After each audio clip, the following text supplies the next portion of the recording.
In the final part of our conversation with Coach Marder, we recap the importance of mastering a couple pitches, pitch calling strategies, and talk about how valuable being efficient in the circle is. Anything else you think is important to cover as far as like pitch calling strategy? Yeah, I think like the only other thing I'm going to say too is to, that I talked about for some reason with hitting, I'm going to hitting to bring it back to pitching, but if you were to ask a hitter, what's like the worst case scenario right now? Like what's the worst outcome, right? A lot of hitters might say like, oh, I don't want to strike out. And it's interesting because to me, the you can have a great at bat and still strike out at the very end. And you have the ability to see a lot of pitches depending on what's if it's early in the game, like seeing a lot of what the pitcher is pitching. And the hitter, like there's nothing more valuable to a hitter than like seeing multiple pitches off of a pitcher and seeing the different stuff that they have. And I think that sometimes like the strikeout like really is like the best thing and the worst thing. And for a pitcher, especially like it depends on what kind of pitcher you are, what kind of stuff that you have. But I got to tell you that I think some of the most frustrating at bats are like first pitch, like weak hit, right? And to me, I'm like, okay, not only did we get out, right, or we didn't have a quality at bat, but like the pitcher threw me one thing. And so now I go to my second at bat. And sometimes you have hitters going in their third, fourth at bat, and they've seen like 2 or 3 pitches. And a pitcher now is in a position like really has leverage late in the game. I think it's all about late in the game, like, do you have the ability to still beat that team or not? And that's when you kind of start to see pitchers come out. So I would even just start to say, like, how can you continue to celebrate for pitchers, even if they're not getting swing and misses? Are they getting people out with like few pitches, right? Like, yeah, the rule I set is 4 or less. Yeah. 4 or less pitches per at bat. That's your goal every single at bat. Right. Like having an inning where I mean, you're getting out of an inning under, 9 pitchers. It's like, wow, great inning, right? Or just things like that. I hope to continue to be celebrated from a pitch calling standpoint. The point is to get the hitter out, right? Like, or to get weak contact or whatever. And so strikeouts are amazing. I love having pitchers, right, who can do that. Oh, yeah. And all that. But I would also hope that, especially as you have these questions of like, how can I pitch call? I don't have that many pitches and all these things. Like getting someone out in 1 or 2 pitches is a tremendous feat. Absolutely. And I hope we celebrate as much. Yeah, and like this time of year, because everybody's playing, and well, like my pitchers come to me and like, well, I'm just I'm not striking anybody out. I'm walking people. I'm like, okay, how many pitches does it take to walk someone? 4. All right. How many pitches does it take to get somebody out? 3. No, it doesn't take 3 pitches to get someone. And then you just see the wheels turning, and they're so confused. Yeah. Like it doesn't compute for them that, hey, I can get a 1 pitch out. Yeah.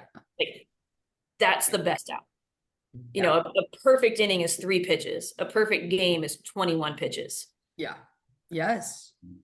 Like, right. Yeah. And, that's something that I look at all the time when I'm recruiting. I'm like, okay, maybe she had 2 strikeouts, but she had like 15 ground outs, Yeah. and like weak ground outs. Like that is, I want that pitcher on my team who can get constant weak ground outs. Right. And, so I just think, again, it's okay if you don't have that swing and miss stuff, like as you're kind of developing and coming through. But do you have, like, what do you have to create weak contact, right?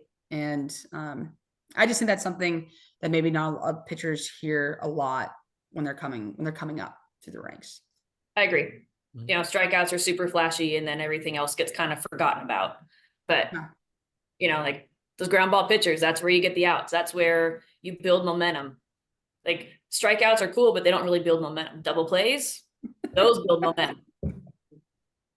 Yeah, I like it all. So, Nicole did it all, so that's true. But she did everything. We should all just bow at Nicole. You feel really good about yourself. So like disconnecting from this. Yeah, but no, I mean, I just think like when I think about calling pitches for games for you, for like if we got somebody, if like we got a first pitch weak ground out, I'm like, great, boom, next.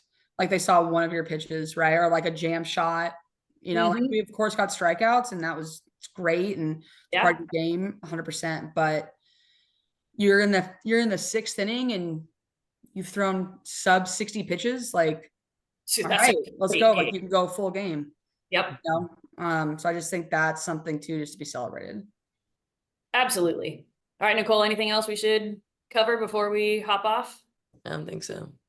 I think I wanted to emphasize what the question said about like you don't need to have all these different pitches because it's hard even when you're older to master 5 pitches. Like that's still hard. Like you still have a rank order of like the 1, 2, 3. These are my best ones. 4 and 5, like they're okay. Like maybe they're like a show pitch. Like so, it's hard to master that many pitches. So really focusing, especially at the younger age, on the location and getting your fastball changeup down is good. Yeah. Master a couple pitches. That's it. Whatever they end up being. Yep. All right. Well, thank you, Sam. It's hard to prepare for. Yeah. All right. Well, I know we got to let you go, Sam, but just huge thank you for coming on, being the first guest, setting the tone. Mm-hmm. Hope we did it. We'll bring you back on again. Yes, part 2. Yeah. I would love that. I would Cover love some other that. We can stuff. unpack the little red suitcase if we still have it. I'm sure we will. I don't. My dog ate it. Like your story. Well, you haven't. No, you met Oski. Yeah. Yeah, he ate it. Yes, I've met all of your prize-winning dogs. Yeah. Yeah, he eats a lot of things. I know. But I'm maybe so- I'll get a new red suitcase for either when you come visit or I come visit you. You need to bring it back. You need to bring it back. I'll get one just for you. With complete with Chinese writing. That would be great. That'd be great. Got it. You got it. Thanks, guys, for having me on. Yeah, thanks so much for joining us. Good luck recruiting. Thank you. Have fun in SoCal. And yeah, No, we'll be appreciate it. chatting with you soon. All right, we'll talk soon. Bye, guys. Thanks for having me. Bye. See you, Sam. Bye.